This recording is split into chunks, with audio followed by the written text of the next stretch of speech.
బాన్స్వాడ నియోజకవర్గం వర్ని మండలంలో కాంగ్రెస్ నాయకులు మీడియా సమావేశం నిర్వహించారు. ఈ సందర్భంగా వారు మాట్లాడుతూ నిన్న జరిగినటువంటి బీఆర్ఎస్ నాయకుల కార్యకర్తల సమావేశంలో పోచారం శ్రీనివాస్ రెడ్డి కాంగ్రెస్ గవర్నమెంట్ కొద్ది రోజుల్లో పడిపోతుందని, తిరిగి మన ప్రభుత్వం ఏర్పాటు చేస్తుందని బీఆర్ఎస్ నాయకులకు ప్రజలకు తప్పుడు ప్రచారాలు చేస్తున్నారని, మీరు ఎన్నిసార్లు ప్రయత్నించినా ఎమ్మెల్యేగా, మంత్రిగా, స్పీకర్గా పనిచేసిన అసత్యపు ప్రచారాలు చేయడం మీ విజ్ఞతగా వదిలేస్తున్నామని తెలపడం జరిగింది. పడిపోతుంది, మళ్ళీ కేసీఆర్ ముఖ్యమంత్రి అవుతాడు, మళ్ళీ కార్యకర్తలకు మీరు అదర్థపడద్దు అని చెప్పిండు. చాలా సంతోషమైన మాట చెప్పిండ్రు. కానీ నేను మీకు ఒకటే అడగదలుచుకున్న సూటిగా, మీడియా ద్వారా తమరు ఇంత జోస్యం తెలిస్తే తమరి కుమారులు బోధన్ శాసనసభ్యుని చుట్టూ మరియు ముద్దుబిడ్డ బీసీ పొన్నం ప్రభాకర్ గారి ఇంటికి కాలయాపన చేస్తున్నారు.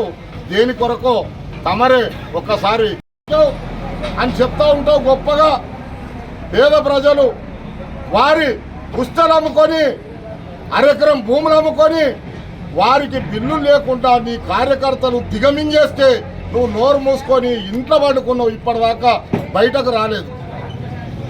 నువ్వు శాసనసభ్యుడివై ఉండి మరి ఈ ఇండ్ల బిల్లులు ఏమైనాయి, ఈ డబ్బులు ఎందుకు రాలే, నువ్వు ఇచ్చిన పైసలు ఎవరెవరు పంచిర్రు, ఎవరెవరు ఎంత తినేసిర్రు అనే మాట నీకు అసలు గుర్తుకు రావట్లేదు.